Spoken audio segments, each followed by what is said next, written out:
Eu sou o Dr. Douglas Lopes, apresentador do programa Fala Doctor. Olha só, chame os homens da casa, chame, porque hoje nós vamos falar sobre sexologia masculina. Quer um tempo? Vai chamando aí enquanto vocês vão nos assistindo.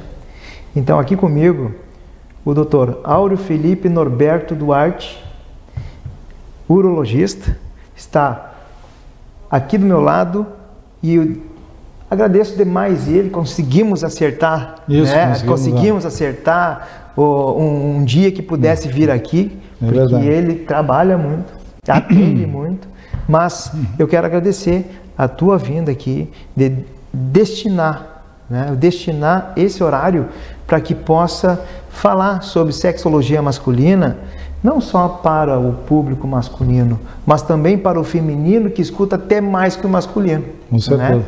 Doutor Áureo, muito obrigado então pela tua participação. E o Doctor é você. Tá ok. Bom, Douglas, eu que agradeço essa oportunidade de falar para um grande público através das lentes da televisão. Sempre é bom, né? Porque a gente vai tentar usar alguns termos não tão médicos, mas um termo de entendimento geral aí. E só pegando um gancho disso que tu falaste, da presença das mulheres na sala para entender o que é a questão da sexualidade masculina. Eu sou médico urologista, geralmente a sexualidade masculina do ponto de vista orgânico e mesmo psicológico, tudo é abordado no consultório do urologista. O médico urologista ele trabalha com o sistema urogenital, ou seja, não é só com a parte urinária, mas com a parte de sexualidade, a parte de reprodução. E a questão que a gente fala das mulheres é importante pelo seguinte, a maioria das vezes os homens chegam até o consultório muito em função e muitas vezes levado por suas parceiras, por suas companheiras, por dificuldades que estão surgindo no relacionamento devido a alguma dificuldade do desempenho sexual que ele apresenta. E isso tem uma questão histórica importante. A sexualidade masculina ela começou a ser tratada de forma mais direta a partir dos anos 60, dos anos 70, quando houve uma abertura principal e uma busca da questão da sexualidade feminina. Por que isso acontece? Até então, e no século XIX, começo do século XX, a sexualidade masculina estava muito vinculada à questão reprodutiva. O que o homem tinha que fazer? Ele tinha que ter uma relação sexual com a sua parceira, para fazer a sua prole, para ter seus filhos, fazer seus herdeiros, e na vida jovem dele ele acabava fazendo isso, e quando chegava em uma idade maior, em que as questões da sexualidade aparecem mais, ele já estava com a prole pronta, tudo, e não havia preocupação com isso. E não havia queixas da parceira, não havia nada, porque por questões culturais, questões religiosas, uma série de situações, a mulher não exigia nada em busca do prazer sexual dela. Ela estava com a função ali que era colocar um filho na barriga durante o ato sexual. Então, não havia essa preocupação. Com a evolução social que ocorreu a partir dos anos 70, por aí, com os movimentos que houveram de entendimento da importância e da individualidade da mulher durante o ato sexual, né? Da importância que tem também o prazer sexual feminino e não só o masculino, foi exigido também do homem um papel, um desempenho sexual melhor dentro da relação do casal. Por isso essa preocupação de busca do médico, de busca do urologista, de busca dos tratamentos, ocorreu a partir dessa libertação da mulher em busca do seu prazer sexual. Só para a gente ter um entendimento da importância da mulher na busca do tratamento masculino. Outra situação que a gente tem é que todo homem fala de sexualidade como uma coisa ligada à sua capacidade de ser homem, com a sua masculinidade, com a sua capacidade de ser o dono do campo. Então, eu sempre digo, não existe homem com melhor desempenho sexual que aquele que está sentado num bar entre 3 a 4 amigos tomando uma cerveja. Ali todo mundo é super-homem, todo mundo está bem, todo mundo tem uma vida sexual espetacular. Quando na vida íntima a gente sabe que ocorrem problemas com todo mundo em algum momento, pode ocorrer uma situação de fraqueza do desempenho sexual, tudo, e essa cultura de que tu tem que estar sempre pronto, sempre adequado para ter uma boa ereção, para ter uma boa capacidade de ter relação sexual, às vezes prejudica, cria uma certa vergonha do homem de ir buscar um médico. Isso tem que ser rompido, pessoal. Isso é o ponto principal que a gente tem que fazer, é a busca do médico, saber fazer um diagnóstico do que está acontecendo e saber buscar o tratamento. Por que é importante a gente tomar essa decisão? Tá? Em primeiro lugar, não tem nada a ver desempenho sexual bom ou mal com tu ser menos homem, mais homem, ou ser mais macho, como se diz numa cultura antiga. A questão é simplesmente, na imensa maioria das vezes, uma questão puramente física. Ou seja, a ereção, o que ocorre? O pênis, para ficar ereto, ele tem que se encher de sangue. Para se encher de sangue, nada pode estar obstruindo aqueles vasinhos que levam o sangue até ele. Então a gente tem que ter esse entendimento simples que leva à nossa ereção. O pênis se enche de sangue e se mantém cheio de sangue até o final da relação sexual. Tá? Isso é ereção. Isso dá a capacidade do homem manter um cilindro ereto para que esse cilindro penetre em uma cavidade. Isso se chama ereção e esse é o início do ato sexual em si. Depois nós vamos falar um pouquinho antes do ato sexual, que é a questão de libido, de vontade de ter relação sexual. Mas, partindo para a questão da ereção em si, esse é o primeiro ponto. Tá? Como é que a gente pode entender isso aí? Como é que uma pessoa tem um infarto do miocárdio? Quando existem obstruções das coronárias no coração, e isso pode ser obstruído por placas de gordura, por uma série de doenças outras que levam a obstruir as artérias, essas artérias obstruindo, para num determinado momento a irrigação adequada do coração e o paciente tem um infarto do miocárdio. Uma das soluções que a medicina trouxe para nós até hoje foi, primeiramente, a chamada ponte de safena, que é a revascularização, que é um tratamento revolucionário que permitiu que se desobstruísse o caminho até o músculo cardíaco antes que houvesse um infarto, e recentemente um grande desenvolvimento dos stents cardíacos, que são colocados em larga escala, mantendo aquele vaso aberto. Tá? Aí pergunta, por que isso não pode ser feito no pênis? Não dá para botar um stentzinho ali, fazer uma ponte? Já se tentou isso várias vezes. Tá? Mas o que acontece? Enquanto na artéria coronária, no coração, é um vasinho único que obstrui, na região peniana são centenas, milhares de vasos que compõem o corpo cavernoso. E lá dentro desses microvasos é que ocorre a obstrução. Por isso não adianta eu fazer uma ponte e a ponte acabar antes do final do rio. Ou seja, eu faço a ponte na artéria principal, mas a obstrução vai ficar à frente da ponte. Ou seja, não adianta absolutamente nada. Então, revascularização peniana, stent peniano, esse tipo de situação não funciona devido à particularidade da obstrução ocorrer dentro do próprio pênis. Tá? Esse é um ponto que a gente tem que entender. Quais são os tratamentos que a gente busca, o que a gente conversa com os pacientes sobre o tratamento da ereção? Isso nós vamos conversar com calma um pouquinho mais adiante. Tá? Primeiramente, o que a gente tem que entender? Como é que começa o ato sexual? Quais são os primeiros sintomas e as diferenças entre os sintomas e as patologias sexuais masculinas que ocorrem?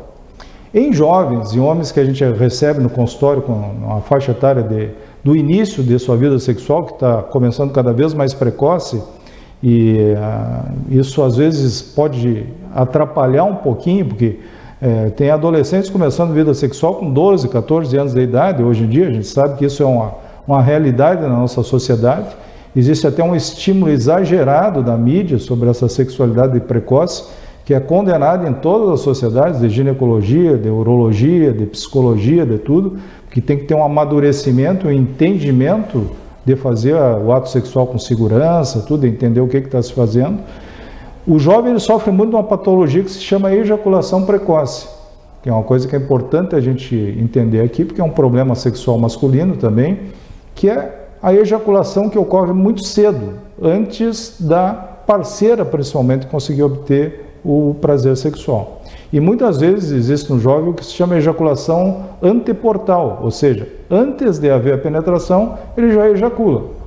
A gente tem que ter um entendimento, quando tu é muito jovem, a excitabilidade sexual é muito grande, e a ejaculação precoce às vezes é muito comum em quem está começando a sua vida sexual. Isso unicamente com amadurecimento, às vezes já se resolve. Mas existem situações em que há necessidade da intervenção. Então, esse que é o principal problema sexual entre jovens, mas que também atinge homens mais velhos e até pessoas com mais de 50, 60 anos, tá?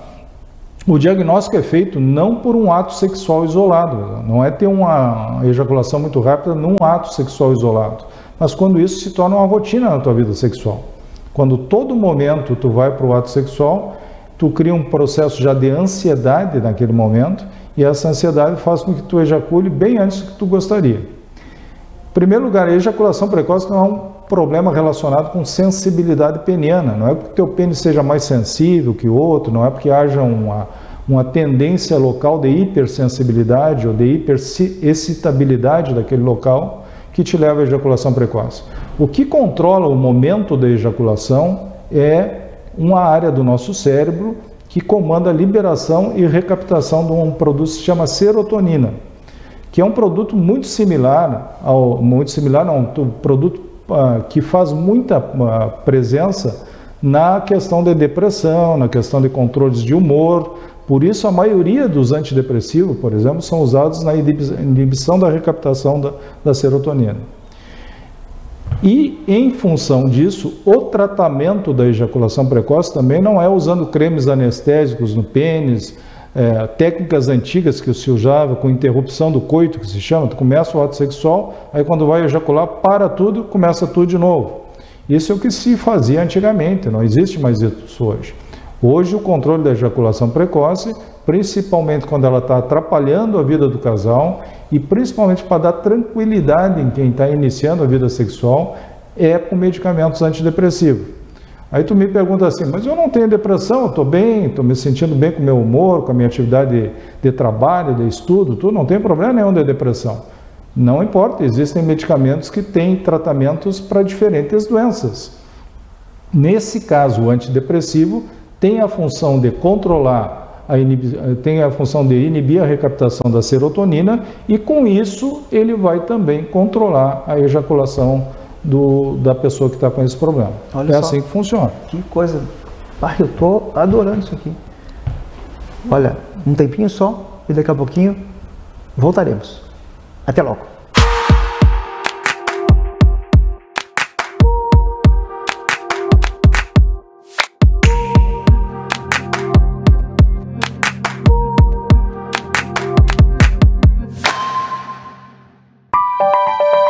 Um belo sorriso conquista.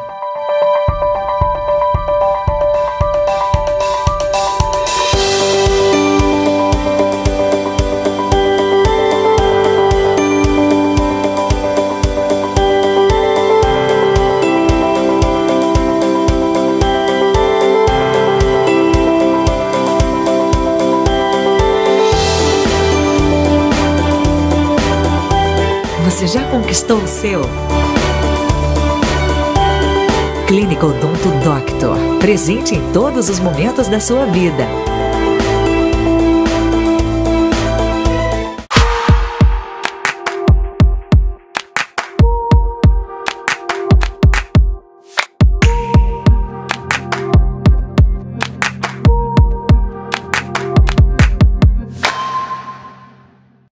Então, os homens estão aí? Vão deixar só as mulheres? Chame os homens. Né? Eles têm que escutar também. Dr. Aldo Felipe falando sobre sexualidade masculina. Então estava falando, né, sobre a ejaculação precoce, do mais novo, qual é o tratamento. Isso, nós estamos tentando criar que é um tema muito extenso, de repente a gente pode até, no outro momento, fazer um programa até sobre algumas partes da questão da sexualidade, mas eu estou tentando fazer um apanhado geral, pegando todas as gerações e mostrando que a questão da sexualidade masculina não é questão de homens com mais de 70 anos de idade, que ela pode ocorrer em qualquer momento. Só para finalizar a questão do jovem, assim, que a gente ia complementar, existe no jovem uma coisa que se chama ansiedade do desempenho, pessoal. O que acontece isso? O cara vai com a namoradinha lá um dia e tal, aí tomou uma cervejinha a mais, não sei o quê, e a coisa não funcionou. Que pode acontecer com qualquer homem, porque se ele tomar qualquer coisa que cede ele demais, que cria uma sedação muito grande, tá? essa sedação vai fazer com que o desempenho sexual dele caia. Isso é natural, porque tu precisa ter um mínimo de atividade sexual, uma atividade física. A gente tem que estar com uma certa mobilidade do corpo para poder desempenhá-la de forma adequada. Então, qualquer um que tiver sob excesso de álcool, qualquer substância sedativa, pode não ter um desempenho adequado. E aí ele, ou quando ele vai estar com aquela menina que ele estava apaixonado há horas, a primeira relação, chega lá, fica ansioso. Por que acontece isso? Existe uma descarga de adrenalina, às vezes, pela ansiedade. Isso provoca uma vasoconstrição. Vocês viram que eu falei no início do programa que a gente fica com o pênis ereto no momento que o pênis se enche de sangue. Se tu tiver uma vasoconstrição, ou seja, tu está nervoso, descarregou a adrenalina, bloqueou ali o vaso, não se enche. Aí o cara perde a capacidade de ereção e a capacidade de penetração. Por isso que mesmo em jovens, às vezes, tu usa por um período curto um medicamento indutor de ereção, que é um facilitador de ereção, um vasodilatador, que são o Viagra, foi o primeiro, daqui a pouquinho nós vamos conversar mais detalhadamente, e hoje gerou uma série de outros medicamentos com variantes de forma de uso, tudo, mas todos baseados nessa pesquisa inicial. E às vezes em jovens tu tem necessidade de usar isso. É diferente de uma coisa errada que está sendo hoje usada, que é o uso desse medicamento de forma recreativa. E a gente está usando toda hora. Aí acaba criando não a dependência física, mas psicológica. Um dia tu vai sair com a menina, põe a mão no bolso, está sem o remédio, e aí a coisa não funciona, justamente porque tu descarrega a adrenalina na hora, porque esqueceu de tomar o remédio, ou deixou ele no carro, deixou ele em casa. Então não é bom usar medicamento nunca se tu não precisa do medicamento. Tá? Medicamento é para quem está com problema de saúde. Sempre conversar com o médico sobre isso. Na vida adulta, quando começam a ocorrer as questões obstrutivas, este é um ponto que eu quero que vocês todos guardem. 100% dos casos tem solução. Não é 10, 20, 30. 100% dos casos tem solução. A solução é fácil? Não. Não quer dizer que seja fácil. Pode ser uma solução um pouco mais difícil ou um pouco mais fácil. Existem protocolos hoje que os médicos seguem, tá? Que é com tratamentos com medicamentos via oral. Esses medicamentos, a pesquisa com Viagra, ela foi lançada no mercado farmacológico no final da minha residência, no começo dos anos 90, ali em meados dos anos 90. Na época eu era residente, não frequentava nos congressos americanos, que a gente vai todo ano agora, mas os meus professores estavam voltando de lá e anunciaram aquilo como uma grande novidade do tratamento, porque realmente foi um medicamento revolucionário. Antes tu tinha muito pouco para fazer para os pacientes, tu usava medicamentos de ação muito fraca, tudo, então os resultados eram ruins, ou partia direto para tratamentos mais invasivos, que são as injeções penianas, que tinham o risco de ficar com o pênis com ereção muito prolongada, criavam uma certa artificialidade no ato sexual, porque cada vez que tu vai ter relação sexual, tu tem que dar uma injeção no pênis, tudo. E isso era muito ruim, era doloroso, era uma monte de complicação. Então o Viagra foi a grande revolução que houve. Ele é um medicamento que provoca uma vasodilatação, especificamente, principalmente na região peniana. Tá?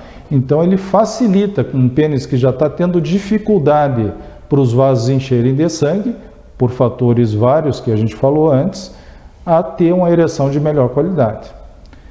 A pergunta que o médico faz: todo mundo tem um vizinho, um parente que tomou um Viagra e morreu lá tomando Viagra. Mas eu posso te citar 500 pessoas que tomaram um Guaraná, uma Coca-Cola, um copo d'água e morreram tomando água. Isso não quer dizer que nós, tomando essa aguinha aqui, vamos morrer hoje, né? Então, as pessoas morrem em várias situações. Só que não tem que saber se isso foi provocado pelo uso do medicamento. Por quem que ele pode ser usado? Pela imensa maioria da população. Ele é contraindicado para pessoas que têm doença cardíaca grave, só que muitas vezes não é o medicamento que é contraindicado. Às vezes o próprio ato sexual, que é um ato físico, é contraindicado. Então não é o remédio que é contraindicado. O que é contraindicado é a prática do ato sexual. Tem pessoas que não podem subir um lance de escada, que tem um desempenho cardíaco muito fraco, por doenças cardíacas graves, e realmente esse tipo de situação, aí tu não vai usar o medicamento em si. Ele não deve ser usado junto com outros medicamentos que podem potencializar a dilatação coronariana, e isso pode provocar realmente problemas cardíacos sérios, inclusive uma parada cardíaca, ou seja, use o medicamento com orientação médica. Não dá para chegar na farmácia e comprar o medicamento de forma direta, assim. Tem que conversar com o seu médico, com o seu cardiologista, com o seu urologista e ver a segurança de usar esse remédio. Ele funciona muito bem na fase inicial para a maioria dos pacientes. Eu não estou não estou falando especificamente desse remédio, mas de outros vários que surgiram juntos, né? Hoje tem uma variação de medicamentos, tem uns com ação um pouco menos intensa que o original, outros com uma ação um pouco mais intensa. Então a gente vai graduando, sempre começando com medicamento de ação menos potente, para ver a qual o paciente se adapta e qual ele mantém um bom desempenho sexual dele. E a faixa de idade? A faixa de idade, ela não tem... esse tipo de medicamento? A gente tem que tentar, principalmente, como eu disse antes, deixar bem claro que o paciente tem uma disfunção erétil. Não é porque ele teve um dia lá uma falha, a gente tem que tentar enquadrar como é que foi aquela falha. Se houve alguma situação que contribuiu para isso, tá? Situações como bebida de álcool, situações de atrito com a parceira, tem uma série de coisas que pode às vezes não dar um momento adequado para que tu tenha uma boa ereção. Então isso o médico tem que avaliar junto com o paciente e aí ver a necessidade de tratamento. Tu pode começar a tratar pacientes em qualquer faixa etária, tem pacientes que têm um risco maior de desenvolver doença vascular, são pacientes com doença vascular já de outras áreas, principalmente pacientes que têm diabetes, pacientes que têm vasculites periféricas, doenças que aumentam a chance de disfunção erétil, né? Então, esse paciente às vezes tem que ser tratado muito precocemente, que hoje tem alguns tratamentos, por exemplo, que são com medicamentos de uso diário, que eu não tenho como afirmar isso claramente aqui, mas tem trabalhos em desenvolvimento, vamos deixar isso bem claro, não são trabalhos definidos ainda, que dizem que esses medicamentos poderiam prevenir piora, porque eles têm uma ação constante, 24 horas por dia sobre o teu corpo cavernoso, então eles poderiam diminuir a chance de piora da disfunção erétil. Então a idade não é uma coisa assim, um padrão, pode usar a partir de tal idade, não pode usar a partir de tal idade. Sempre avaliar o risco de uso do medicamento. Tá? Não tendo resultado com os medicamentos, existem outras soluções. Desde as injeções, que são rarissimamente usadas hoje, que pelo que ela envolve não é bem aceita pelos pacientes. E aqui no Brasil a gente tem uma dificuldade de acesso farmacológico, as farmácias não vendem, tem que ser feita em farmácia de manipulação e só 1 ou 2 no Brasil inteiro são autorizadas a fazê-las. Tá? E a prótese peniana, pessoal, que é uma coisa assim, ó, que funciona para todos os pacientes. Quando nada mais funcionar, a prótese é uma excelente solução. Ela não é uma coisa absurdamente cara, uma coisa que pode ser feita. E as pessoas, mas a prótese vai ser igual à minha vida. Aqui a gente tem que entender o seguinte, quando tu coloca a prótese no homem, ele não tem mais vida sexual. Ele não tem mais ereção nenhuma. Então tu não pode dizer assim, mas quando eu tinha 20 anos era muito melhor do que quando eu estava com prótese. Mas isso é outro momento. Agora tu não tem ereção nenhuma, por isso tu está procurando a prótese peniana. E tu colocando a prótese peniana, o que tu devolve para esse homem? A capacidade de penetração, que é só para isso que serve a ereção.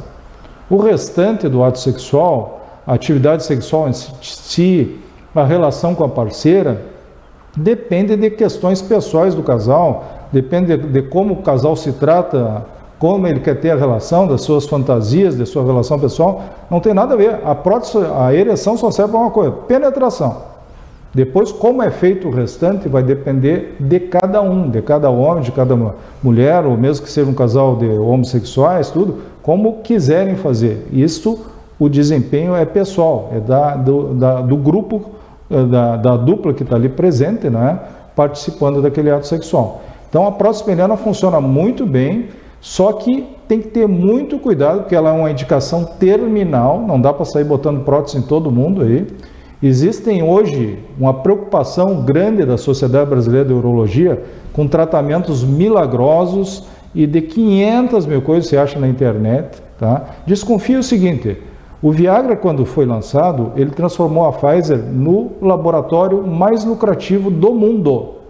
Por que um cara me lança um remédio milagroso na internet lá em Camboriú, que vão dizer que volta e meia, esse dia eu vi ali E não se tornou o maior laboratório do mundo. Seria melhor que tudo. Que tem remédio ali que eles lançam que trata de tudo. Trata de câncer, unha encravada, disfunção erétil, dor no joelho, tudo. Então tem que ter muito cuidado com a internet hoje, principalmente para não cair em picaretagem e tomar medicamento que vai piorar a saúde em vez de melhorar. Então essas situações é que a gente tem. O importante é ter esse entendimento que tem tratamento. O tempo que nós temos aqui não tem como eu dissecar todos os tratamentos. Sim. Tem uma outra situação que, não sei se tem um tempinho. Tem. Tem uma outra situação que é importante também, que é agregado à questão da ereção, mas não é diretamente responsável pela ereção, que é a questão do hormônio masculino da testosterona. Tá? A testosterona teve muita preocupação durante muito tempo, Douglas, que ela fosse causadora do câncer do câncer de próstata. Tá? Tem estudos extensos hoje nos Estados Unidos mostrando que a testosterona não tem nenhuma responsabilidade sobre a geração de um tumor.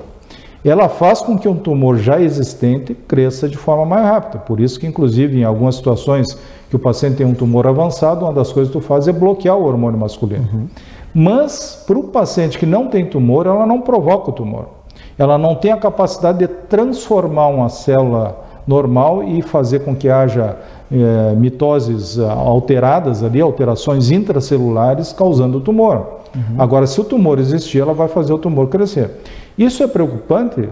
Não, porque tu tem que, sempre que repor o hormônio no homem, fazer um monitoramento mais rigoroso da próstata.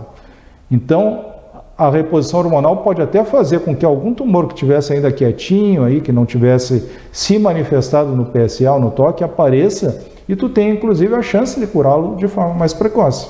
Tá? Então não há nenhuma preocupação nesse sentido. E a reposição do hormônio, ela tem um papel principalmente de dar a vontade de fazer o ato sexual. Ela não tem relação com a ereção em si, mas ela tem o primeiro passo para a ereção. Se tu não tem nenhum interesse em comer um pudim de leite, tu não vai comer o pudim de leite, tu não vai ter prazer de comer aquele pudim de leite. Então, esta é a questão, esse é o papel do hormônio. Ele te dá um interesse no ato sexual, ele te dá a vontade de ir em busca disso. E o hormônio masculino, pessoal, ele tem alguns outros papéis importantes hoje, que é a tua capacidade de trabalhar, a tua vontade de trabalhar, aquela agressividade positiva que tu tem que ter no teu dia a dia. Eu vou sair de casa hoje e vou fazer esse projeto. Tá? O Douglas sai de casa hoje, no meio da chuvarada, e vem aqui montar o programa dele. Por quê? Porque ele tem um nível hormonal que contribui para isso. Essa busca do teu dia a dia, das tuas coisas, das coisas que te dão prazer, de jogar futebol, de ver, ou até de ir assistir um jogo de futebol, o hormônio tem um papel nisso. Muitos homens, às vezes, confundem um diagnóstico que estão deprimidos e, na realidade, começam a usar antidepressivos de forma equivocada, mas, na realidade, eles não estão deprimidos, eles estão com o hormônio baixo. Por isso, sempre que tu te sentir mais apático, sem interesse, alguma coisa, dê uma conversada com o teu médico se o hormônio não está caindo. Tá? E não é olhar a tabelinha de laboratório, viu, pessoal? O hormônio ele tem alguns papéis que é diferente de um homem para o outro, porque os receptores da testosterona são diferentes de uma pessoa para outra. Não é só olhar o que está na tabelinha, tem que conversar com o teu médico, ver o nível hormonal e ver se tu tem necessidade ou não de reposição. Né? Olha aí, e aí? Viu só? Quanto se pode falar a respeito disso? Isso que foi no modo geral. Então imagina quando ele voltar para falar específico. É muita coisa, né? Tem muito assunto que só a questão do hormônio, de algumas coisas, são assuntos bem extensos, né? Sim. Mas a gente fica à disposição aí para conversar. Né? Bom, infelizmente estamos chegando no final do programa, né? Mas antes eu peço aquela mensagem para esse público que está nos assistindo. Claro. Bom, a principal mensagem que a gente tem, pessoal, a questão de sexualidade é isso aí. Tem que romper com a questão do mito que todo mundo é super-homem. Tu vai continuar sendo super-homem mesmo que tu não tenha condições de ter uma ereção. Tu só vai ter um problema de saúde, assim como tu pode ter dificuldade de respirar, tu pode ter uma dor no joelho, tu pode ter uma dor na mão, uma dificuldade para escrever. E tem solução, tá? Solução, e tu é um super-homem se tu te disser, isso é um problema de saúde que eu tenho, é importante para mim, para minha família, para minha parceria, que eu corrija isso, busque o seu médico e ache a solução, que tem solução. Viu que maravilha? Tem solução. Doutor Áureo, mais uma vez, muito obrigado pela tua participação aqui no programa Fala Doctor. E a você que está nos assistindo, muito obrigado. Coloque nas redes sociais, coloque no WhatsApp, mande para todo mundo, pois o Doctor está em todo mundo, porque você está mandando exponencial para as pessoas saberem mais sobre saúde, bem-estar e qualidade de vida. Aquele abraço!